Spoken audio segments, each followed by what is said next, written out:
وَظَنَّ داؤد أَنَّمَا فَتَنَّاهُ۔ اب حضرت داؤد علیہ السلام نے یہ خیال کیا کہ ہم نے انہیں آزمائش میں ڈالا ہے، ہم نے انہیں ایک امتحان میں ڈالا ہے۔ فَاسْتَغْفَرَ رَبَّهُ وَخَرَّ رَاكِعًا وَأَنَابَ، تو انہوں نے فوراً اللہ تعالیٰ سے دعائے استغفار کی، اللہ سے بخشش مانگی اور اللہ تبارک و تعالیٰ کے سامنے سجدے میں گر گئے، اللہ کی طرف رجوع کیا۔ فرمایا فَغَفَرْنَا لَهُ ذَلِكَ وَإِنَّ لَهُ عِندَنَا لَحُسْنَ مَآب، تو پھر ہم نے انہیں معاف کر دیا اور ان کے لیے ہمارے ہاں ہمارے پاس بہت ہی عمدہ ٹھکانہ ہے۔ اب یہاں سوال یہ پیدا ہوتا ہے کہ آخر حضرت داؤد علیہ السلام نے وہ کون سا فتنہ محسوس کیا کہ جس میں ان کو مبتلا کیا گیا تھا؟ یہ بڑی اہم بات ہے۔ اللہ تبارک و تعالیٰ کے نیک بندے ہمیشہ خود احتسابی کرتے رہتے ہیں، ہمیشہ اپنا جائزہ لیتے رہتے ہیں اور یہ جاننے کی کوشش کرتے ہیں کہ کہیں ہم سے کوئی غلطی تو نہیں ہو رہی، کہیں ہم سے کوئی اللہ تبارک و تعالیٰ کی نافرمانی تو نہیں ہو رہی، اور پھر وہ اپنی اصلاح کرتے رہتے ہیں۔ ایک سلیم الفطرت آدمی ہمیشہ کسی بھی معاملے میں سب سے پہلے اپنے اوپر غور کرتا ہے کہ کہیں میری غلطی تو نہیں ہے، کہیں میرے اندر تو کمی نہیں ہے، اور ایک عام آدمی ہمیشہ اپنی ناکامیوں کا سارے کا سارا الزام وہ خارج پر ڈالتا ہے، دوسروں پر ڈال دیتا ہے اور اپنے آپ کو الاؤنس دیتا رہتا ہے، اپنے آپ کو کریڈٹ دیتا رہتا ہے۔ تو حضرت داؤد علیہ السلام نے فوری طور پر اس واقعے کے ذریعے سے سوچا کہ ہم نے حضرت داؤد علیہ السلام کو آزمایا ہے، لہٰذا وہ فوراً اللہ تبارک و تعالیٰ کی طرف پلٹے، استغفار کی، توبہ کی، اللہ تعالیٰ سے معافی مانگی اور اللہ نے انہیں معاف کر دیا۔ اب یہ جو الفاظ آئے ہیں کہ اللہ فرما رہے ہیں کہ ہم نے انہیں فتنے میں ڈالا، یہ فتنہ کیا ہے؟ اس کے حوالے سے مفسرین کی مختلف آراء ہیں۔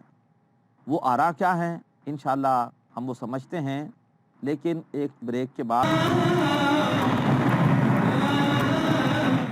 ویلکم بیک محترم ناظرین، آج قصص القرآن کے اس پروگرام میں ہم حضرت داؤد علیہ السلام کے کچھ اہم واقعات کو سمجھ رہے ہیں۔ ہم نے سمجھا کہ حضرت داؤد علیہ السلام کے پاس دو افراد آئے اور ان کے حجرے کی دیوار پھاند کر آئے، اپنا ایک جھگڑا پیش کیا۔ داؤد علیہ السلام نے جھگڑے کا فیصلہ بھی کر دیا، ساتھ یہ بھی بتا دیا کہ اکثر شراکت دار وہ دوسروں پر زیادتی کر بیٹھتے ہیں، لیکن ساتھ ہی ان کو یہ احساس ہوا کہ اللہ نے انہیں آزمایا ہے۔ اب یہ ان کی کیا آزمائش تھی، اس کے بارے میں مفسرین کی مختلف آراء ہیں۔ ایک رائے ابن حزم کی ہے، وہ رائے یہ ہے کہ جب انہوں نے فیصلہ کر دیا تو اس کے بعد ان کو یہ محسوس ہوا کہ اللہ نے مجھے کتنے بڑے امتحان میں ڈال رکھا ہے، اللہ تعالیٰ نے مجھے خلافت دی ہے اور اللہ تبارک و تعالیٰ نے میری ذمہ داری لگائی ہے کہ لوگوں کے درمیان جھگڑے ہوں تو میں ان کے درمیان فیصلے کروں، اور فیصلہ بھی عدل کے ساتھ ہو۔ عدل کے ساتھ فیصلہ کرنا واقعی انتہائی مشکل ہے۔ انسان اکثر و بیشتر بعض اوقات فریقین کی گفتگو سن کر جو چرب زبان ہوتا ہے اس سے زیادہ متاثر ہو جاتا ہے، کبھی کسی کی طرف کوئی قلبی میلان بھی ہوتا ہے۔ یہ بہت ہی نازک کام ہے، لہٰذا وہ سمجھ گئے کہ یہ اللہ کی بہت بڑی آزمائش ہے کہ جس سے وہ گزر رہے ہیں، اور اللہ تبارک و تعالیٰ ہی اس آزمائش میں انہیں سرخرو کر سکتا ہے، اور ممکن ہے کہ فیصلہ کرتے ہوئے کسی وقت ان سے کسی بشری تقاضے کے تحت کوئی جانبداری بھی ہو گئی ہو، کوئی عدل سے ہٹ کر بھی فیصلہ ہو گیا ہو، تو لہٰذا ایک دم اس احساس سے رکت طاری ہو گئی، اور ایسی رکت طاری ہوئی کہ بے اختیار سجدے میں گر پڑے اور اللہ تعالیٰ سے معافی مانگی کہ اللہ اگر واقعی اس نازک منصب کے حوالے سے مجھ سے کوئی کوتاہی ہوئی ہے، یا یہ ہے کہ میں فوری طور پر دستیاب نہیں تھا، مجھے فوری طور پر دستیاب ہونا چاہیے تھا، ان کو دیوار پھاند کر اندر آنا پڑا، تو اے اللہ جو تاخیر ہوئی ہے اس فیصلے میں تھوڑی سی، اے اللہ تعالیٰ تو مجھے معاف فرما دے، اور اللہ تبارک و تعالیٰ نے انہیں معاف فرما دیا۔ یہ فتنے کے حوالے سے ایک تفسیر کی ہے ابن حزم رحمۃ اللہ علیہ نے۔ ابو مسلم رحمۃ اللہ علیہ نے ایک اور تفسیر کی ہے، ان کی تفسیر یہ ہے کہ حضرت داؤد علیہ السلام نے اس بات کو اپنے لیے فتنہ محسوس کیا کہ میں نے فیصلہ بھی دیا، اپنی رائے کا اظہار بھی کیا، لیکن مجھ سے خطا یہ ہوئی کہ میں نے دونوں فریقوں کی بات نہیں سنی۔ میں نے ایک فریق کی بات سنی جس کے پاس صرف چونکہ ایک ہی بھیڑ تھی، ایک ہی دمبی تھی، اور اس کی وجہ سے مجھے اس کے ساتھ ہمدردی ہوئی، اور دوسرا فریق مالدار تھا، اس کے پاس 99 دمبیاں تھیں، میں نے اس کی بات نہیں سنی، اور بغیر اس کا موقف سنے اپنی رائے کا اظہار کر دیا۔ مجھے ایسا نہیں کرنا چاہیے تھا، مجھے دونوں فریقوں کی موقف سننے کے بعد کوئی رائے دینی چاہیے تھی، یہ میری خطا ہے اور اس وجہ سے میں ایک فتنے میں آ گیا ہوں۔ تو فوری طور پر اللہ کے نیک بندے جب ایسا احساس کوئی ان کے دل میں آتا ہے تو توبہ کرتے ہیں، لہٰذا فوراً روتے روتے سجدے میں گر گئے، اللہ تبارک و تعالیٰ سے معافی مانگی اور اللہ نے انہیں معاف کر دیا۔ حضرت عبداللہ ابن عباس رضی اللہ تعالیٰ عنہ نے ایک تیسری تفسیر کی ہے اور اکثر مفسرین نے، جمہور نے اسی تفسیر کو راجح قرار دیا ہے، ترجیح دی ہے۔ وہ تفسیر یہ ہے کہ حضرت داؤد علیہ السلام نے یہ طے کیا تھا کہ میں اپنے مختلف امور کے لیے الگ الگ 4 دن مختص کروں گا۔ میں ایک روز دربار میں بیٹھوں گا، لوگوں کے مسائل سنوں گا اور فیصلے کروں گا۔ ایک دن میں پورا کا پورا اللہ تبارک و تعالیٰ کی عبادت میں گزاروں گا۔ ایک دن میں اپنے ذاتی مختلف کام کاج کروں گا اور ایک دن میں لوگوں کو واعظ و نصیحت کروں گا۔ یہ 4 دن مختص کر لیے۔ اب اس کے بعد ایک دن جو انہوں نے مختص کر رکھا تھا عبادت کے لیے، اپنے حجرے میں عبادت کر رہے تھے، اللہ کی بارگاہ میں کھڑے تھے، نماز پڑھ رہے تھے، اور عین اس دوران وہ 2 لڑنے والے گروہ دیوار پھاند کر ان کے پاس آئے۔ اب انہیں احساس ہوا کہ اللہ تعالیٰ نے مجھے کسی اور کام کے حوالے سے ایک بڑی ذمہ داری دی ہے۔ بلا شبہ عبادت وہ تو میں روز بھی کرتا ہوں، لیکن ایک ہوتا ہے کوئی عابد، کوئی عام انسان، وہ اگر عبادت کرتا رہے تو کوئی بات نہیں، مجھے اللہ نے اس سے ایک زیادہ بڑا کام دے رکھا ہے، میرے لیے وہ زیادہ اہم ہے، اور وہ ہے کہ میں ہر وقت دستیاب رہوں لوگوں کے درمیان جھگڑوں کا فیصلہ کرنے کے لیے۔ اگر میں ہر وقت دستیاب نہ ہوا اور کسی وقت فیصلے کے حوالے سے تاخیر ہوئی اور اس کی وجہ سے لوگ آپس سے باہر ہو گئے، فریقین 2 لڑنے والے آپس میں انہوں نے فساد مچا دیا، خون خرابہ کر دیا، تو یہ کتنا بڑا زمین پر ظلم ہوگا۔ لہٰذا مجھے تو ہر وقت دستیاب ہونا چاہیے، ایسا نہ ہو کہ لوگوں کو فیصلہ کرانے کے لیے میرے تنہائی کے اوقات میں دیوار پھاند کر میرے پاس آنا پڑے۔ ان کو اندازہ ہوا کہ میرے لیے اللہ نے زیادہ اہم کام یہ رکھا ہے کہ میں ہر وقت دستیاب رہوں اور لوگوں کے مسائل کے فیصلے کروں، تاکہ بات کہیں آگے نہ بڑھے اور عدل میں تاخیر نہ ہو، فوری انصاف لوگوں کو دستیاب ہو۔ لہٰذا انہوں نے محسوس کیا کہ جو میں نے فیصلہ کیا تھا اس کے ذریعے سے مجھ سے خطا ہوئی ہے، اور اب میری اولین ترجیح ہونی چاہیے عدل کے ساتھ، حق کے ساتھ فیصلے کرنا۔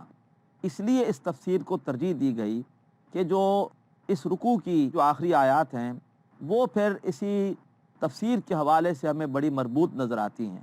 اللہ تبارک و تعالیٰ نے حضرت داؤد علیہ السلام کی بخشش کے اعلان کے بعد اور ان کے ایک اپنے ہاں اعلیٰ مقام کے اعلان کے بعد کہ وَغَفَرْنَا لَهُ ذَلِكَ وَإِنَّ لَهُ عِندَنَا لَحُسْنَ مَآب، ہم نے انہیں بخش دیا اور ان کا ہمارے ہاں ایک بہت ہی عمدہ مقام ہے، بہت اونچا مقام ہے۔ اس کے بعد اللہ نے فرمایا یا داود انا جعلناکا خلیفتن فی الارض، اے داؤد ہم نے تمہیں زمین میں خلیفہ بنایا ہے، تمہیں ہم نے ایک بہت بڑا منصب دیا ہے۔ تمہارا اولین کام کیا ہونا چاہیے؟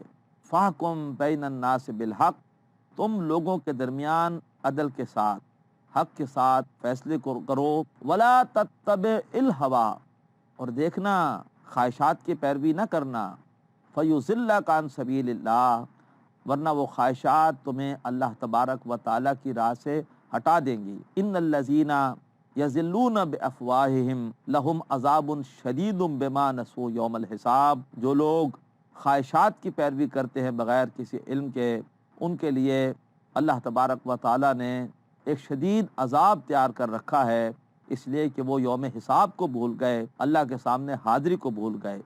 دنیا میں 2 ہی اطاعتیں ہوتی ہے، تیسری کوئی اطاعت نہیں ہے، یا تو اطاعت ہوتی ہے خواہشات نفس کی، اور یا اطاعت ہوتی ہے شریعت کی۔ یا انسان من چاہے زندگی بسر کرتا ہے، یا انسان رب چاہی زندگی بسر کرتا ہے۔ اللہ نے فرمایا کہ داؤد تم نے خود بھی رب چاہی زندگی بسر کرنی ہے، اور تم نے اللہ تعالیٰ کے احکامات کے ذریعے سے لوگوں کے درمیان عدل کرنا ہے۔ جان لو کہ اللہ تبارک و تعالیٰ کو سب سے جو چیز پسند ہے وہ عدل ہے۔